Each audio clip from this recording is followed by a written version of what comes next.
Ini bab firman Allah Azza wa Jal. Dan bila sanak saudara, anak-anak yatim, orang miskin menghadiri majlis pembahagian pesaka itu, farzuquhum minhu, maka hendaklah kamu berikan kepada mereka sedikit daripadanya. Dengan sanadnya Imam Bukhari meriwayatkan daripada Ibnu Abbas, katanya ada orang menyangka bahawa ayat ini telah dimansukhkan. Tidak, demi Allah, ayat ini tidak dimansukhkan, tetapi ia termasuk di antara ayat yang orang ramai bermudah-mudah dengannya. Mereka ialah dua golongan. Mereka ialah dua golongan, yaitu dua golongan wali ataupun pengurus. Seorang yaitu pengurus yang mewarisi si mati, itulah yang perlu memberikan sebahagian daripada harta pesaka. Dan seorang lagi pengurus yang tidak mewarisi pesaka. Kata Ibnu Abbas, itulah orang yang Allah Subhanahu wa taala perintahkan supaya dia mengucapkan ucapan yang baik dengan mengatakan, aku tidak memiliki untukmu sesuatu, yakni sesuatu untuk kuberikan kepadamu. Ini bab apa yang elok, apa yang elok bagi orang yang mati tiba-tiba untuk diberi sedekah bagi pihaknya. Ataupun ini bab sedekah yang elok diberikan untuk orang yang mati secara mengejut. Sedekah yang elok diberikan bagi pihak orang yang mati secara mengejut ataupun tiba-tiba. Dan bab menunaikan nazar bagi pihak si mati. Diriwayatkan daripada Aisyah bahawa ada seorang lelaki berkata kepada Nabi sallallahu alaihi wasallam bahawa ibu saya mati tiba-tiba. Saya fikir kalau dia sempat bercakap, tentu kalau dia sempat bercakap, tentu dia nak bagi sedekah, tentu dia mengucapkan supaya diberikan sedekah. Afa atasaddaqu anha, bolehkah saya memberikan sedekah bagi pihak ini? Nabi sallallahu alaihi wasallam menjawab, ya, berilah sedekah bagi pihaknya. Diriwayatkan daripada Ibnu Abbas bahawa Sa'ad bin Ubadah bertanya Rasulullah sallallahu alaihi wasallam, katanya, ibu saya mati dan dia ada bernazar. Nabi sallallahu alaihi wasallam bersabda, tunaikan nazarnya itu bagi pihaknya. Ini bab menjadikan seseorang sebagai saksi atau melantik saksi dalam wakaf dan sedekah dan wasiat.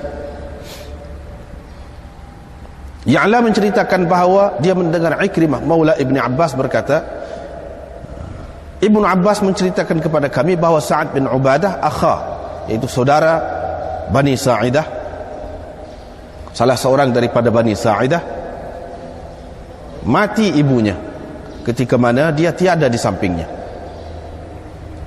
Nabi sallallahu alaihi, dia pun datang kepada Nabi sallallahu alaihi wasallam seraya berkata, wahai Rasulullah, mak saya telah mati dan saya tidak ada di sampingnya. Saya berada jauh daripadanya, tidak ada di sampingnya. Adakah akan berguna kepadanya sesuatu jika saya memberi sedekah bagi pihaknya? Nabi sallallahu alaihi wasallam menjawab, ya. Kata Sa'ad, sesungguhnya saya menjadikan engkau sebagai saksi bahawa haiti, yakni kebun saya, al-mikhraf itu adalah sedekah, yakni untuknya, adalah sedekah kepadanya. Ini kepada ibu saya tu. Bab qaulillahi azza wa jal, ini bab firman Allah azza wa jal, wa atul yatama amwalahum, berilah kepada anak-anak yatim itu harta-harta mereka, dan janganlah kamu menukar-nukarkan yang buruk dengan yang baik, dan jangan kamu makan harta mereka ila amwalikum, bersama-sama harta kamu. Innahu kana huban kabira, sesungguhnya itu adalah satu dosa besar.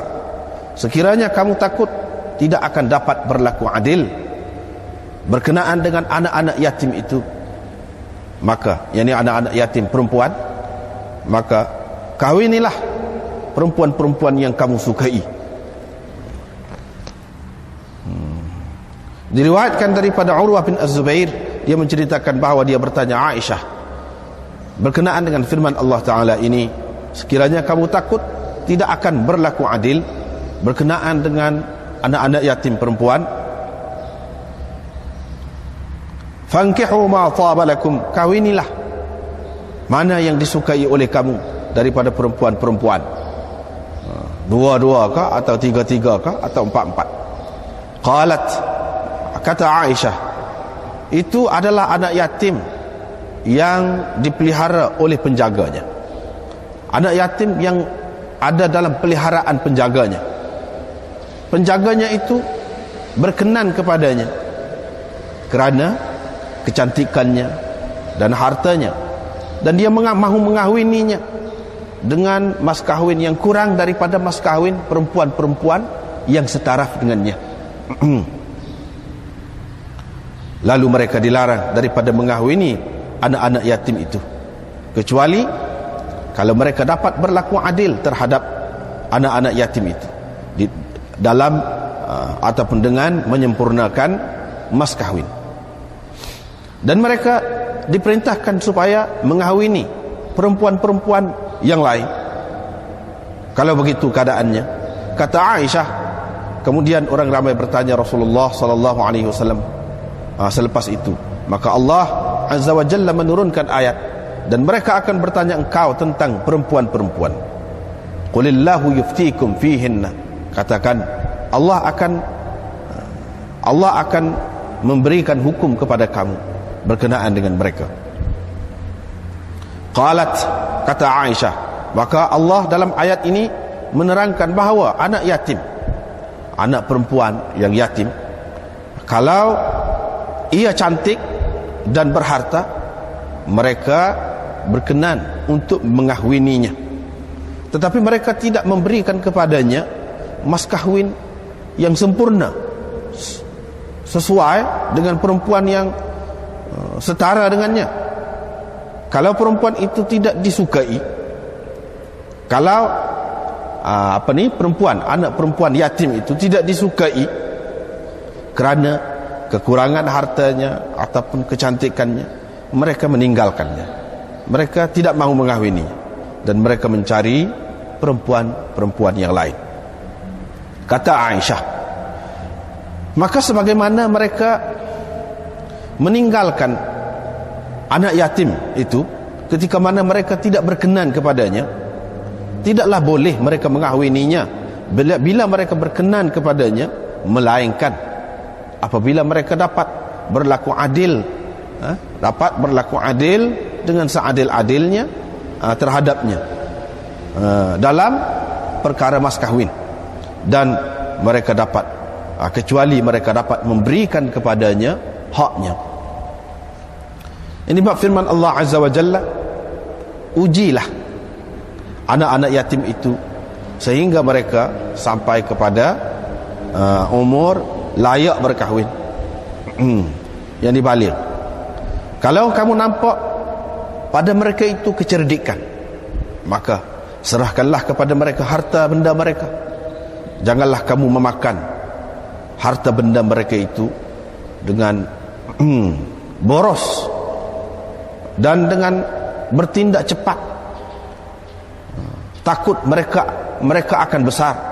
Mana sebelum mereka besar, ini bertindak cepat sebelum mereka besar. Sesiapa yang kaya daripada penjaga anak yatim itu, maka hendaklah dia mengelak diri, yakni daripada memakan hartanya, mengambil harta anak yatim itu. Dan sesiapa yang susah, sesiapa yang fakir, maka bolehlah dia memakan dengan cara yang baik, hingga kepada firman Allah, nasiban mafruḍa. Dan dalam ayat sebelumnya ada disebutkan wa kafa billahi hasiba. Hasiban itu maknanya kafian, mencukupi, memadai. Wa malil wasi, dan apakah yang wasi, yang penerima wasiat boleh lakukan terhadap harta anak yatim itu, dan apakah yang wa ma ya'kulu minhu biqadri umalati, dan apa yang boleh dimakan oleh penjaga anak yatim itu daripada harta anak yatim, yaitu sekadar susah payahnya menjaga anak yatim itu. Diriwayatkan daripada Ibnu Umar bahwa Umar telah bersedekah harta dia di zaman Rasulullah sallallahu alaihi wasallam. Jadi harta itu berupa tanah yang dipanggil thamrun, dan tanah itu, kebun itu adalah kebun pokok tamar. Umar berkata, wahai Rasulullah, saya telah mendapat harta, dan harta itu adalah yang paling berharga di sisi saya. Saya mahu bersedekah harta itu. Nabi SAW bersabda, bersedekahlah asalnya, yakni tanah itu. Tidak boleh dijual tanah itu, tidak boleh diberikan, dan tidak boleh dipesakai. Tetapi boleh dibelanjakan, boleh diberikan buah-buahnya. Maka Umar pun bersedekah, yakni wakaf. Bersedekah di sini maknanya wakaf. Maka Umar pun mewakafkan tanah itu. Fasadaqtuhu dzalika, jadi aku pun sedekahkan, wakafkan tanah itu fi sabilillah, pada jalan Allah, fir riqab, dan untuk memerdekakan hamba abdi, dan untuk orang-orang miskin, dhaif, tetamu, dan ibnu sabil, maknanya musafir, walidil qurba, dan untuk sanak saudara, wala junaha, dan tidak mengapa kepada orang yang menguruskan harta itu, harta wakaf itu, untuk memakan sedikit daripadanya dengan cara yang baik, ataupun memberi makan. Tidak mengapa juga memberi makan kepada kawannya dengan tidak membuat harta, dengan tidak membuat harta daripada harta wakaf itu. Diriwayatkan daripada Aisyah, wa man kana ghaniyan falyasta'fif, sesiapa yang kaya maka hendaklah dia mengelak diri daripada memakan harta itu, harta anak yatim itu. Dan sesiapa yang fakir, bolehlah dia memakan dengan cara yang baik. Kata Aisyah, ayat ini diturunkan berkenaan dengan penjaga anak yatim, yang ini boleh mendapat sebahagian daripada harta anak yatim itu, boleh dia mengambil sebahagian daripada harta anak yatim itu jika dia memerlukan, biqadri malihi, sekadar, yakni mengikut kadar hartanya, yakni harta anak yatim itu, dengan cara yang baik.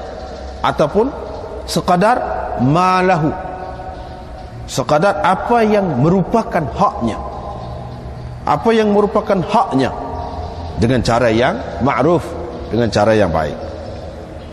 Ini bab firman Allah Ta'ala, sesungguhnya orang-orang yang memakan harta anak yatim itu secara zalim, sebenarnya sesungguhnya mereka makan dalam perut mereka api.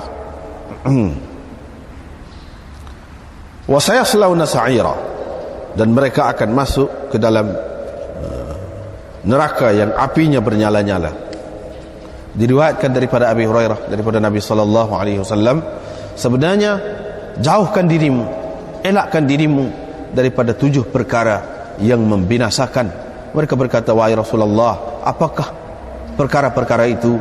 Katanya, asyirku billah, syirik dengan Allah, menyekutukan Allah ini dengan sesuatu yang lain, sihir, membunuh orang yang Allah telah haramkan, melainkan dengan cara yang benar, memakan riba, memakan harta anak yatim, wattawalli yaumaz zahf, dan lari pada hari pertempuran, pada hari peperangan, wa qadhful muhsanatil mu'minat al-ghafilat, dan menuduh perempuan yang terpelihara, mukmin yang baik-baik. Menuduh perempuan yang baik, yang mukmin, yang memelihara dirinya daripada perkara-perkara yang tidak baik. Bab qaulillah azza wa jal, ini bab firman Allah azza wa jal, mereka akan bertanya engkau tentang anak-anak yatim. Katakan, berbuat baik kepada mereka itu, islah, memperbaiki keadaan mereka itu adalah lebih baik, adalah yang terbaik. Wa in tukhalituhum fa ikhwanukum, jika kamu menggauli mereka, maka mereka adalah saudara-saudara kamu, hingga kepada akhir ayat. Wallahu ya'lamul mufsida minal muslih, dan Allah mengetahui siapa yang perosak dan siapa yang berbuat baik.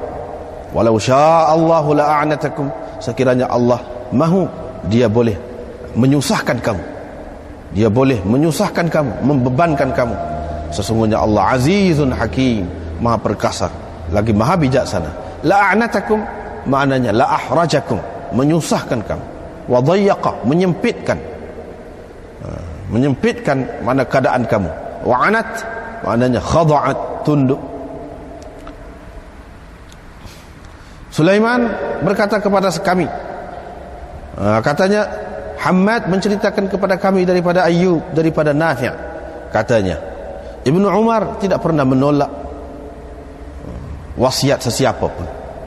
Ibnu Umar tidak menerima, tidak pernah menolak wasiat sesiapa pun yang akan diserahkan kepadanya. Ibnu Sirin, keadaannya ialah keadaan Ibnu Sirin yang apa ni? Wakana Ibnu Sirin paling disukai olehnya berkenaan dengan harta anak yatim itu ialah penasihat-penasihatnya dan aulia, penjaga-penjaganya itu berhimpun dekat dia, berhimpun dekatnya. Lalu mereka memikirkan apa yang terbaik untuk anak yatim itu. Tawus bila ditanya tentang sesuatu daripada urusan anak yatim, urusan anak-anak yatim ini, dia akan baca ayat ini. Wallahu ya'lamul mufsida minal muslih. Dan Atha berkata berkenaan dengan anak-anak yatim itu, sama ada yang kecil atau yang besar, penjaganya hendaklah membelanjakan kepada setiap orang, yakni biqadrihi min hissatihi, yakni sekadar mengikut kadarnya daripada bahagiannya. Ini bab istikhdamil yatim, menggunakan anak yatim dalam menjadikan anak yatim sebagai khadam, sebagai pelayan di dalam perjalanan dan semasa bermukim, semasa berada di tempat sendiri. Idza kana lahu salahan, sekiranya ada kebaikan untuknya. Wa nazaril wa zawjiha lil yatim, dan pandangan ibu dan suaminya terhadap anak yatim. Diriwayatkan daripada Anas, katanya Rasulullah sallallahu alaihi wasallam datang ke Madinah. Tidak ada seorang pun khadamnya. Tidak ada seorang pun khadamnya pada ketika itu. Abu Talhah pun pegang tangan saya. Dia bawa saya pergi kepada Rasulullah sallallahu alaihi wasallam. Dia berkata, wahai Rasulullah, Anas ini seorang budak yang cerdik. Biarlah dia berkhidmat kepadamu. Aku pun berkhidmat kepadanya dalam perjalanan dan semasa berada di tempat sendiri, mana semasa bukan dalam perjalanan. Dia tidak pernah berkata kepadaku, kerana sesuatu yang telah kulakukan, kenapa engkau lakukan begini? Dan tidak juga kepada sesuatu yang tidak aku lakukan, kenapa engkau tidak buat begini? Kenapa engkau tidak buat benda ini, perkara ini begini? Baiklah, kita balik semula kepada tajuk yang pertama tadi. Bab firman Allah Azza wa Jal, wa idza hadara al-qismata ulul qurba. Ini berkenaan dengan kitabul wasaya lagi. Dalam kitabul wasaya ini termasuk di sini wakaf dan pesaka sedikit sebanyak ni termasuk di sini ni.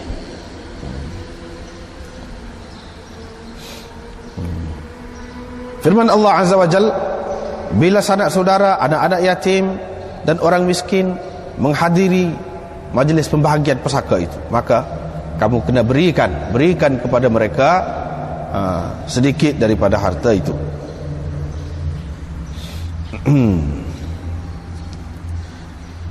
Baiklah.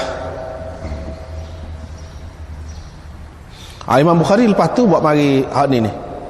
Dia buat mari hadis ni. Hadis daripada Ibnu Abbas, mana ada orang menyangka bahawa ayat ini sudah dimansuhkan.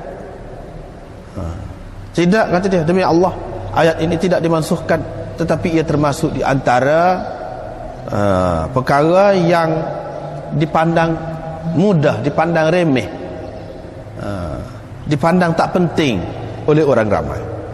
Jadi yang dimaksudkan farzuquhum, kamu tu yang diperintahkan dalam ayat itu, farzuquhum min. Siapakah yang diperintahkan? Jadi mukhatab, khitab itu ditujukan kepada siapa dalam ayat itu? Farzuquhum itu sesuatu.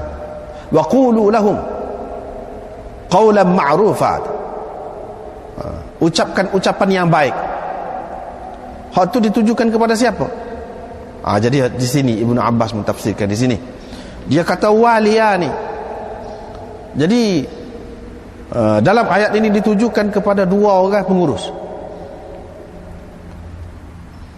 Jadi satunya pengurus yang menerima pesaka daripada si mati itu.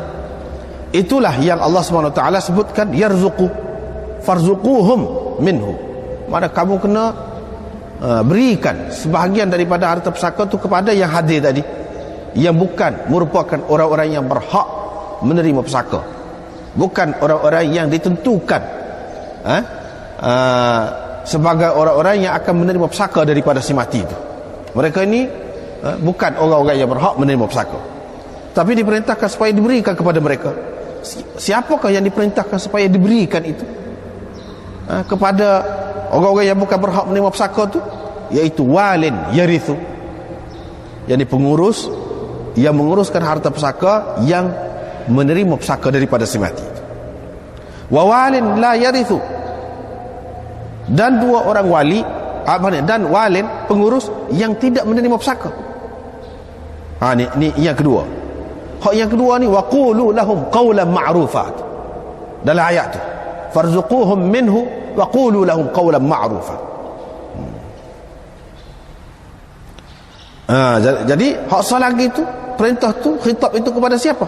Yakni kepada walin, yakni pengurus atau penjaga anak yatim dan sebagainya yang tidak menerima pesaka. Inilah yang Allah SWT katakan, dia kena ucapkan ucapan yang baik. Dia kena kata, aku tak ada dapat gapa-gapa untuk berikan kepada engkau. Aku tidak mempunyai apa-apa, aku tidak ada bahagian daripada harta pesaka itu.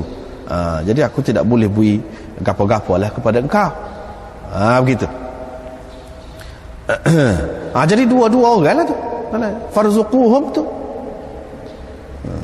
Jadi setengah ulama dia kata farzuquhum ni makna mesti kena bui pula dah kepada orang-orang yang tidak berhak menerima pesaka. Kalau dia ada dalam majlis tu, kita kena bui sikit seorang daripada harta pesaka ni. Jadi farzuquhum tu hak ni sudah mansuh, kata dia. Tak ada, tidak perlu bui. Kalau pergi saja, tengok telopong saja, tidak perlu bui. Hak perlu suruh bui ni farzuquhum ni mana dulu, sebelum turun ayat miras, sebelum turun ayat berkenaan dengan pesaka. Jadi bui. Jadi anak-anak yatim, orang miskin, ulul qurba, jadi bui sikit seorang. Jadi bila turun ayat tu, mana tidak perlu bui dah, kata mereka. Tetapi Ibnu Abbas menyangkal dakwaan orang yang mengatakan bahawa ayat ini sudah dimansuhkan. Tidak mansuh, kata dia. Ni ayat ni menceritakan apa yang baik, apa yang terbaik. Dan ayat ini dia bahagi kepada dua ni, farzuquhum tu, mana orang-orang yang dapat bahagian pesaka, dia beri bahagian dia tu secara istihbab, bukan secara wajib. Mana molek lah kalau dia bui kepada orang-orang yang tidak dapat pesaka kerana terhalang oleh sesiapa daripada keluarga dia tu, maknanya bui lah sikit-sikit. Dan orang yang tidak dapat bahagia, dia kata hak cerdik-cerdik tu dia katalah kepada hak lain-lain, tak apalah, ni adalah tu rezeki hak lain, mari ikut lain pula, rezeki yang lain. Jadi hak ni aku tak ada bahagia, jadi aku tak boleh bui padamu. Kalau ada boleh aku bui sepuluh orang lain bui. Begitu. Hak ni istihbab. Kalau kita pakai hak ni dengan makna istihbab, molek, elok, beri tu, kalau ada, kalau seseorang itu dapat ada bahagian daripada pesaka, maka tidak perlu kata mansuh lah. Tetapi orang tidak ambil berat, mudah-mudah dalam perkara ni. Gitu maksudnya. Hak ni Ibnu Abbas sangkal pendapat orang yang mengatakan ayat ini dimansuhkan. Cuba kita tengok nombor 13 itu. Hasyiah nombor 13. Ma nusikhat ay yajibu i'ta'u syai'in min at-tarikah lil hadirin. Bukan lil hasirin itu. Jatuh titik itu lil hadirin itu. Yang ni wajib. Dia mengikut setengah lah. Dia kata wajib berikan sesuatu daripada harta peninggalan itu, yakni harta pesaka itu, kepada yang hadir. Wa huma waliyan. Kalau kamu kata di mana marji' kalimah huma tu bagi kok mana huma tu, sedangkan farzuquhum, kalau kita tengok dalam ayat tadi, mana Allah SWT perintah tu kepada jamak tu, jadi mukhatab tu jamak tu, farzuquhum, kamu beri. Macam mana pula Ibnu Abbas kata huma ni balik ke mana? Situ orang keliru tu, kata saya al-mukhatabun, iaitu dipaham daripada keadaan itu, iaitu al-mutasarrifun mutasarrifuna fit tarikah al-mutawalluna amraha, iaitu orang-orang yang menguruskan tarikah itu, pesaka itu, al-mutawalluna amraha, yang menjaga pesaka itu, yang menguruskan pesaka itu. Al-mutasarrifuna fiha qisman, jadi orang yang menguruskan pesaka itu ada dua macam, dua golongan. Satu mutasarrif, yang mewarisi pesaka tu, yang dapat harta, kalau asabah masalan. Wa mutasarrif la yarith, seperti wali yatim, yang penjaga anak yatim tu, maknanya tidak ada kena-mengena dengan si mati, dia tidak dapat apa-apa. Jadi fal awwal yarzuqul hadirin, yang pertama ia berhak mendapat pesaka tu, dia kena bagi. Wa huwal mukhatab biqawlihi farzuquhum, wa tsani la yarzuqu idh la syai'a lahu minha, pasal dia tidak dapat apa-apa daripada tarikah tu, sehingga dia boleh berikan kepada orang lain. Bahkan dia kena kata qaulan ma'rufa. Inilah orang yang dikhitabkan dengan firman-Nya wa qulu lahum qaulan ma'rufa. Jadi maksudnya yang dikhitab ini, maksud Ibnu Abbas ni khitab dalam dua perkataan, farzuquhum minhu wa qulu lahum qaulan ma'rufa, ni khitab ala sabil tawzi', makna bagi. Hak ni untuk yang dapat pesaka, farzuquhum minhu. Wa qulu lahum qaulan ma'rufa, khitab kepada wali yang tidak mendapat pesaka, ala sabil tawzi', bagi, bukan orang tolak. Yang jadi kata mansuh tu dia faham orang tolak. Hak tu tak kena.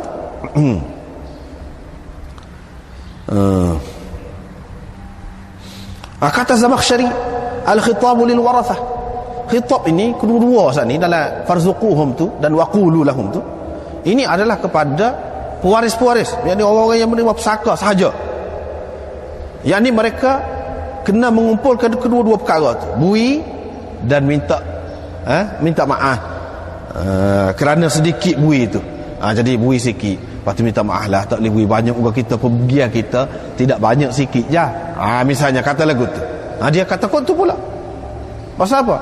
Pasal Zamakhsyari dia bukannya orang hadis, dia tak tahu ni Ibnu Abbas kan. Ibnu Abbas kata suku-suku ni hak ni farzuquhum ni hak ia lima pesaka, jadi tak perlulah kita kata mansuh. Sebab itulah masalah nasakh ni, orang ni kata nasakh, orang ni kata mansuh, orang ni kata tidak mansuh, hak tu khilaf banyak, sehingga susah kita nak cari sebenarnya manakah satu ayat yang semua sepakat, daripada awal hingga akhir semua sepakat. Tak ada. payah nak cari. Tak ada satu ayat yang semua sepakat. Ada saja khilaf. Kalau sepakat kemudian dulu ada khilaf. Zaman sahabat ada khilaf. Kalau sepakat kemudian pun misalnya sepakat kemudian dulu ada khilaf. Lepas pada tu banyak lagi. Kadang-kadang dalam satu mazhab ni orang ni kata gini mansuh, orang ni kata tidak mansuh. Jadi kita tidak boleh nak katakan seperti setengah-setengah orang tu, mana dia pakai buat kesimpulan mazhab Pak sepakat mengatakan ini sudah mansuh ayat ni. Tak boleh kata gitu. Mazhab Pak tu maksudnya siapa? Ulama-ulama dalam mazhab tu kah? Ulama-ulama dalam mazhab tu kah? Kalau ulama-ulama dalam mazhab tu masih banyak ramai lagi hak khilaf. Kalau kita nak kata hak imam, hak Pak tu kita kata kena buat mari bukti nas daripada dia sendiri. Ya dia kata ini sudah mansuh. Kalau tidak jangan kita kata mana-mana. Nak suruh laku kita kata ini mazhab Malik misalnya. Padahal mana Imam Malik kata? Mana?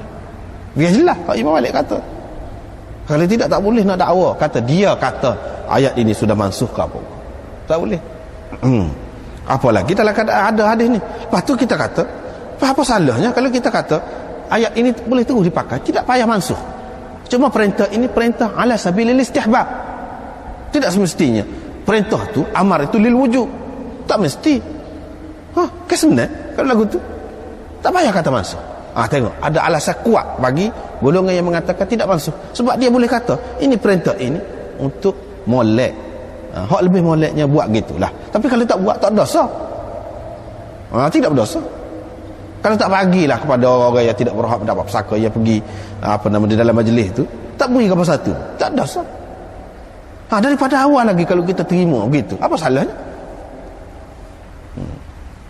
Ni saya enggak boleh mengelirukan orang.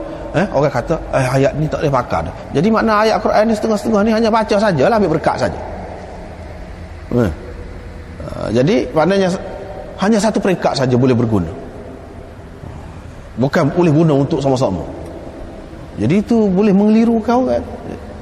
Jadi kalau terutama kalau kita pakai pendapat yang mengatakan banyak sudah masuk dalam Quran, banyak beratus-ratus.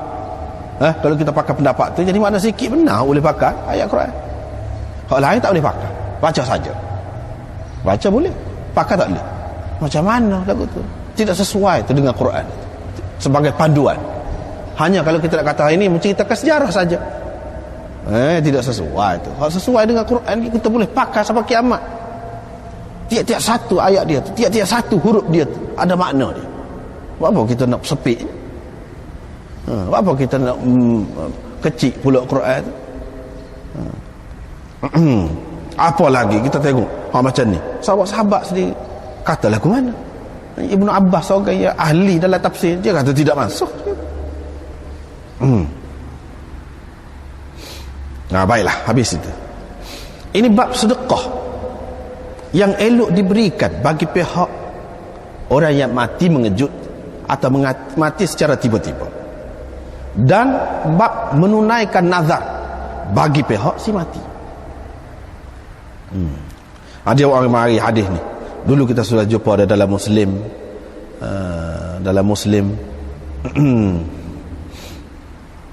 Kita sudah jumpa dah. Dia kata mak saya mati mengejut tiba-tiba. Saya fikir kalau dia dah kecek dia akan beri sedekah. Jadi bolehkah saya beri sedekah bagi pihak dia? Dia kata ya. Beri sedekah lah bagi pihak dia. Itu sah. Yang kedua, riwayat daripada Ibnu Abbas bahawa Sa'ad bin Ubadah tanya Rasulullah, mak dia mati, lepas tu dia ada bernazar. Rasulullah sallallahu alaihi wasallam kata, iqdhihi anha. Tunaikanlah nazar dia tu bagi pihak dia.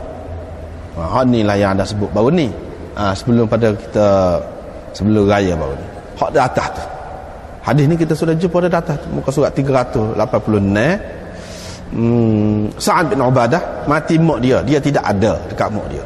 Dia kata, wahai Rasulullah, mak saya mati, saya tidak ada dekat dia. Bergunakah kepada dia sesuatu kalau saya bagi sedekah bagi pihak dia? Nabi SAW kata ya. Ana sudah ayat dah baru ni dalam setengah hadis Dia sebut hak ni nazar. Ni jumpa dia nazar. Mak dia bernazar. Malam ni kita jumpa dia bernazar. Jadi cerita Sa'ad ni banyak tepat, setengah kata begini, setengah kata begini. Hak paling kemahnya iaitu nazar. Dengan sebab itu orang-orang yang mengatakan pahala tidak sapa kepada si mati ni, kalau kita buat walaupun dalam bentuk sedekah, ada juga lagu tu, walaupun dalam bentuk sedekah, dalam bentuk apa sekalipun, apatah lagi kalau ibadat itu ibadat badaniyah mahdah, supaya sembahyang, puasa, hak tu tak boleh. Sebab Nabi SAW kata dah, la yusalli ahadun an ahadin wa la yasumu ahadun an ahadin. Tak ada siapa boleh sembahyang bagi pihak orang lain, mewakili orang lain. Tak ada siapa dia boleh puasa bagi pihak orang lain. Tak ada. Hak tu tak ada. Semua sepakat. Bagi pihak orang lain begitu tak boleh. Tapi kalau ibadat itu ibadat badaniyah dan maliyah, campur begitu, maka ada khilaf. Ada khilaf. Ibadat badaniyah dan maliyah, supaya haji. Kita nak pergi buat haji itu biasanya makan belanja lah. Makan belanja tu pitih. Tu harta tu, ibadat tu berkait dengan harta. Lepas tu dia berkait dengan tubuh. Bukan tubuh semata-mata. Ada harta. Jadi hak tu ada khilaf. Ada kata boleh, ada kata tak boleh. Selagi ibadat maliyah mahdah. Maliyah mahdah, ibadat itu hanya harta semata-mata. Harta semata-mata. Misalnya semasa hidup pun kita boleh suruh orang lain beri zakat kita kepada tu imam, misalnya kita kata serahkan zakat kita kepada tu imam, boleh. Selepas mati orang lain beri harta dia supaya sapa pahala dia, pahala tu kepada kita. Ada juga orang kata boleh. Jadi kebanyakan ulama mengatakan begitulah, boleh. Kalau harta boleh. Tapi setengah ulama dia kata tidak, tak boleh. Kalau kita perhati molek dana lebih sedap dengan hak tu. Sebab dari segi dalil-dalil hak banyak, ayat Quran terutamanya, hadis-hadis yang sahih, maknanya dia menunjukkan begitu. Walaupun ada, anak pun tahu hadis-hadis yang kata baca Quran siapa gitu gini, adalah hadis itu, tapi kedudukannya setara mana? Dalam Bukhari tak ada, dalam Muslim tak ada, apa besar-besar kitab, apa besar-besar ni. Maknanya kalau kita terima sahih pun, taraf kesahihan dia tu bukan mengikut syarat dia ni lah, tidak tinggi. Bila tidak tinggi tu, orang lain ada pertikaian, orang ni ada pertikaian pula. Ada satu golongan, hanya satu golongan kata dia tu sahih, satu golongan pertikaikan pula. Pasal apa? Pasal dia bercanggah dengan hak lebih sahih daripada dia. Itu termasuk di dalam perbahasa ilmu hadis lah. Apa orang ni tak seterima tu sahih juga, katakanlah sahih, tapi dia tak seterima. Berapa banyak hak lagu tu kalau kita belajar hadis jumpa lah hak tu. Berapa banyak hak sahih juga, tapi ulama ni tak seterima hak tu. Biasa hak tu lagu tu. Pasal apa? Dia ada penilaian dia sendiri, cara dia menilai sendiri. Supaya juga hak ni mengikut ulama-ulama hak ni hak kata tak siapa. Kalau bagi pihak kalau orang lain beri harta dia niat pahala, tak siapa. Tetapi kalau harta orang tu memang dia ada pesan ke, dia ada bernazar ke, lepas tu orang tu bagi pihak dia beri, hak tu siapa? Hakikatnya hak dia juga. Hakikatnya hak dia juga. Sebab itu kita perhati, kalau kita perhati dalam hadis-hadis ni, waktu ada perhati semua. Cuba kita tengok Imam Bukhari sebut, ma yustahabbu liman tuwfiya fuja'atan an yatasaddaqu an. Semua ada an itu. Afa atasaddaqu anha? Dia tidak kata, kita tidak akan jumpa dalam satu hadis afa atasaddaqu laha. Tak ada. Cuba perhati molek. Bagi kita kalau orang ngaji hadis secara molek, dia kena perhati betul-betul lagu tu. Cuba perhati. Cuba tengok. Inna ummi matat wa 'alaiha nadhrun faqala iqdihi anha. An. Apa makna an itu? Lepas tu hadis hak solat yang akhir, fa hal yanfa'uha syai'un in tasaddaqtu bihi anha. An tu apa makna? An itu bagi pihak ni, bukan hak dia sendiri. Tu maknanya. Bukan hak dia sendiri. Hak tu asal. Hak ni macam ni mak dia. mak dia bernazar, mak Sa'ad ini dia bernazar nak builah gapo-gapo. Lepas pada tu dah dia mati. Jadi adakah nazar dia tu perlu ditunai? Itu kemuskilan. Adakah nazar dia tu jadi? Kau pakai tak boleh bagi dah, bagi pihak dia. Nabi SAW mengatakan boleh bagi pihak dia, tapi harta tu hak dia, memang dia nak dah. Hak ni dalam hadis yang pertama dia kata kalau dia boleh kecek, saya fikir dia mesti beri sedekah. Mana jenis tu? Orang jenis nak beri sedekah, suka beri sedekah. Memang dia nak dah. Anak dia ni sehingga kata saya fikir kalaulah dia tu dah kecek, dia akan kata dia beri sedekah. Jadi dalam keadaan lagu tu bolehkah saya sedekah bagi pihak dia? Lepas tu yang nak bui ni pula anak tu pula.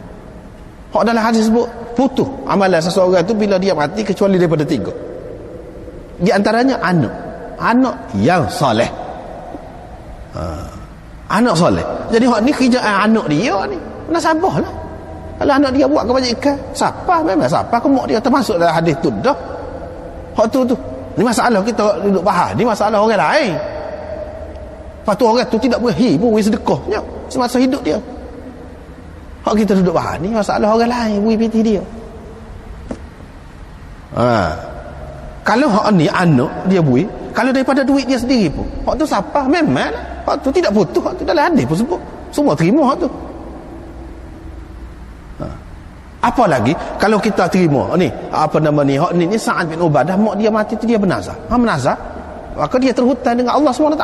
Sebab berhutang dengan manusia lah. Bila mati orang lain takkan si mati tu sendiri nak bui, nak bayar hutang dia nya. Hak hidup tu lah bayar bagi pihak dia hutang tu. Supaya juga bernazar, orang tu bernazar nak apa ni, bui bagi pihak dia. Sebab tu dia guna perkataan an, bukan li, bukan lahu, laha, bukan. Situ kalau kita perhati situ boleh. Maka jelaslah kepada kita bahawa ini semua ni, kalau yang pertama ni anak buat memang siapa kepada mak, siapa kepada ayah. Hak yang kedua tu masalah dia menazar. Faham menazar kena tunai sebab dia terhutang dengan Allah SWT. Sebab dia berhutang dengan manusia, kena orang lain bayar bagi pihak dia. Tetapi itu hak dia nak buat dah tu. Ni masalahnya sekarang ni orang kaya, dia tidak minat pun nak buat kebajikan ni. Tidak pernah. Tiba-tiba orang lain nak buat bagi pihak dia. Macam mana cuba kita fikir dari segi logiknya pun. Lepas tu nak siapa? Mudah-mudah kita kata nak ambil. Mudah. Dan dengan cara begitu, maka bermudah-mudahlah berlaku dalam masyarakat ni. Tak apa, kita tu lebar ramah. Kita mati, kita upah lah. Ngaji Quran, biar 10 kali khatam. Dia jadi timbullah hak lagu tu. Jadi mudah-mudah lah. Tidak kata semasa hidup ni mikir, bimbang, harta banyak ke apa, lebih baik aku buat. Tidak jadi bimbang. Sebab apa? Tak tahu lagi orang kemudian ni. Takut aku mati dia tak bui-bui. Aku pun minat jenis tu juga. Kalau Allah kau tak bui tu kau boleh. Setengah-setengah tu lagu tu. Pemikiran dia tu. Jadi tak sebui. Jadi dalam keadaan begini, kalau kita fikir, lepas tu banyak lagi lah hak lain-lain. Mungkin kita boleh sebut semula pula lah. Sebab dalam Muslim dulu anda sudah sebut banyak ayat-ayat Quran. Baru ni kita sudah jumpa dalam Muslim baru ni. Iaitu bila seorang itu berdepan dengan Allah SWT, tidak ada juru bahasa. Dia tengok kanan tak ada, dia tengok kecuali hak dia buat. Tengok kiri tak ada kecuali hak dia buat. Tu umum tu untuk semua orang. Tengok depan tak ada, tengok ke mana-mana pun tak ada kecuali hak dia buat. Sebab itu Nabi SAW galakkan supaya beri sedekah. Ittaqun nar walau bi syiqqi tamratin walau bi kalimatin tayyibatin.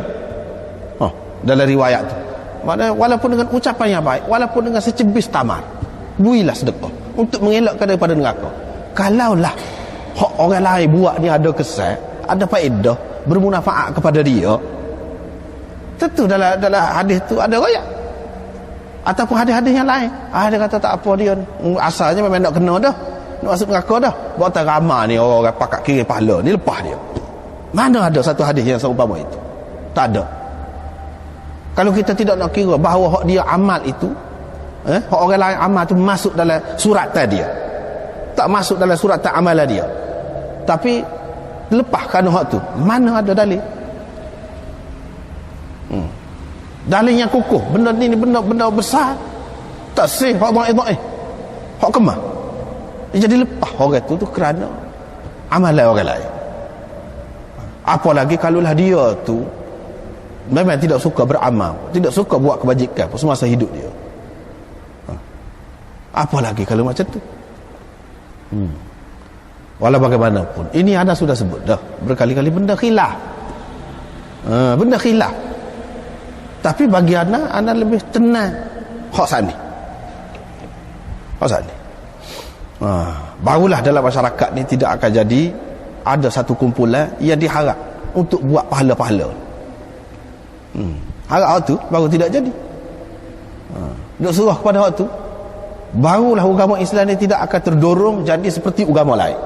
Yang mana pekerjaan agama ni, pekerjaan nak berapak dengan Tuhan, minta dengan Tuhan ni, pekerjaan satu golongan. Satu golongan. Hak lain tak cara. Kalau nak semayang-mayang pun kita panggil Tok Lebah lah. Kalau nak gotong ni pun kita panggil Tok Lebah lah. Semua panggil Tok Lebah. Dia akan jadi sebuah agama lain. Kalau nak upacara agama ni kita panggil Tok Sami lah. Kalau nak ni kita panggil Padri lah. Dia jadi gitu. Lama-lama dia jadi gitu. Sekarang kesan buruk dia.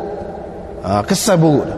Yang keduanya, kesan buruk dia nya, orang tak sih buat amalan, tak bimbang. Sebab apa? Ramai akan ada hak tu sikit, ni sikit, boleh ke aku lama-lama lepas lah. Aku selamat juga daripada neraka. Kalau aku tidak beri sedekah sesin pun, orang tu beri, orang ni beri sikit sebanyak ke aku, dapat juga. Dengan harapan lagu tu. Jadi itu bahaya yang besar untuk mengelakkan daripada perkara tu. Dan benda ni sudah pun berlaku sebenarnya dalam setengah-setengah masyarakat Islam, sudah berlaku benda ni. Untuk mengelakkan daripada tu, lebih baik kita pakai hak tu. Dan hak tu bukan Mu'tazilah. Bukan Mu'tazilah tu. Setengah orang dia kata tak siapa pula, kau Mu'tazilah dah lah. Mu'tazilah lain. Mu'tazilah tak siapa pula, kau ke mana-mana pun. Doa pun tak siapa. Istighfar kepada orang mati pun tak siapa. Tak boleh, tak ada faedah. Lagu tu kita tidak kata lagu tu. Kita tidak kata lagu tu. Lepas pada tu isyhad fil waqfi, maknanya lantik atau menjadikan seseorang sebagai saksi dalam wakaf dan sedekah dan wasiat. Diriwayatkan Sa'ad bin Ubadah mati mak dia tu. Dalam keadaan dia tak ada dekat mak dia tu. Dia pun pergi kepada Nabi SAW. Dia berkata, wahai Rasulullah, mak saya mati, saya tak ada dekat dia. Jadi adakah berguna sesuatu kepada dia kalau saya bersedekah dengan sesuatu tu bagi pihak dia? Kalau kita terima hak ni, saat ni seperti kita sebut tadi, hak ni bukan harta mak dia, hak dia sendiri, pun dia anak. Sebab tu Nabi kata ya, boleh. Cerita lain hak ni. Hak kita duduk rakyatnya hak lain. Orang lain suku sakap ni, orang yang diupah. Mu sembahyang teman, aku beri sebanyak ni. Mu sembahyang mayat, aku beri sebanyak ni. Mu ngaji Quran, habis berapa kali khatam, aku beri sebanyak ni. Hak tu, hak kita nak tekan benar hak tu, sehingga jadi tidak ikhlas. Orang pergi sembahyang mayat kerana pitih. Orang pergi mengaji, mengatik kerana nak makan, kerana pitih. Orang buat kau gani untuk si mati tu kerana dia upah. Kalau tidak, dia tidak buat. Macam mana? Jauh. Lepas tu orang hak di untuk orang tu yang nak dikirim pahala untuk orang tu memang tidak berminat pun kepada kebajikan, kepada sedekah, kepada gapo semasa hayat dia. Hak lagu tu. Cuba kita fikir. Baru dia anda sudah sebut dah, iaitu apa nama ni, satu orang buta. Dia niat dah tak si bayar, memang tak si bayar. Lepas mati dia, mati. Tiba-tiba orang lain suka hati dia bayar bagi pihak dia. Bayarlah, utang tolong bayar.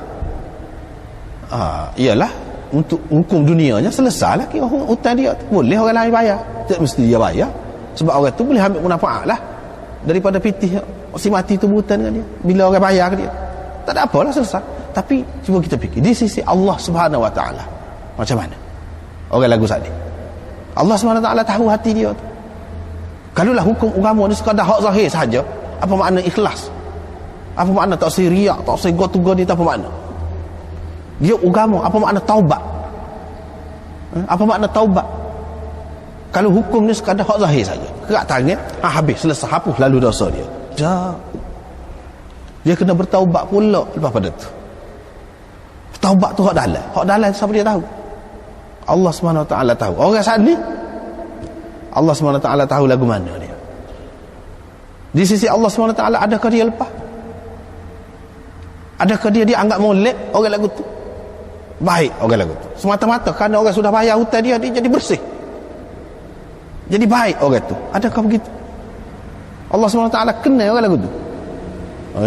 Jangan harap lah. Jangan harap, jangan sedap hati. Begitulah juga ni. Jadi kita tak minat sikit abuk kepada agama. Hidup penuh berpoya-poya. Hidup sukaria semata-mata. Tak ada fikir langsung kepada agama, kepada sedekah, kepada apa ni. Tiba-tiba orang lain nak bui. Lepas tu Allah SWT terima selalu. Hak sebanyak selama ni salah dia gapo tu. Duduk mana? Duduk mana? Takkanlah lagu tu semudah itu. Maka berlakulah khilaf. Lepas tu kita baca dalam Mughni, Ibnu Qudamah dan lain-lain ada sebut. Imam Ahmad kata siapa belaka pahala. Dia kata bukan maliyah saja, badaniyah pun, badaniyah mahdah pun. Kalau seorang itu puasa, dia niat pahala puasa tu dia buka. Dia kata siapa? Kalau kita kata siapa dia Imam Ahmad tu demo nak lawan, kita bukan masalah lawan Imam Ahmad lawan siapa, tapi Imam Syafi'i kata tak boleh, Imam Malik kata tak boleh, tak siapa. Siapa dia Imam Syafi'i? Imam Malik tu dia kata tak siapa hak tu. Sebab apa? Hadis ada, la yasumu ahadun an ahadin. Imam Ahmad kata la yasumu ahadun an ahadin wala yusalli ahadun an ahadin. Tu semasa hayat, semasa hidup. Masa hidup maknanya kita tak sesemaya, dia mau semaya lah untuk kita. Tak boleh lagu tu. Lepas mati, jadi lepas mati boleh kah? Kalau lagu tu lepas tu hadis tu maknanya lepas mati boleh. Maya bagi pihak orang lain. Maya gam dia nama. Adakah Nabi tunjuk semaya lagu tu? Nabi ajar kau semaya lagu tu? Semaya untuk orang mati. Semaya temai kau, semaya gapo kau namanya? Dah. Adakah Nabi ajar? Dah kalau kita kata itu dah tak boleh tu, ganti orang lain tu semasa hidup. Kalau lepas mati, lepas mati boleh kah? Adakah Nabi tunjuk lagu tu? Tidak. Patut tidak. Apa maknanya? Tak boleh lah. Sebab itu Imam Syafi'i kata tak boleh badaniyah mahdah, ngaji Quran pun tak boleh. Hak tu dinaskan oleh Imam Syafi'i sendiri, disebutkan dengan jelas. Ngaji Quran pun tak boleh. Pasal apa? Dia termasuk dalam ibadat badaniyah mahdah.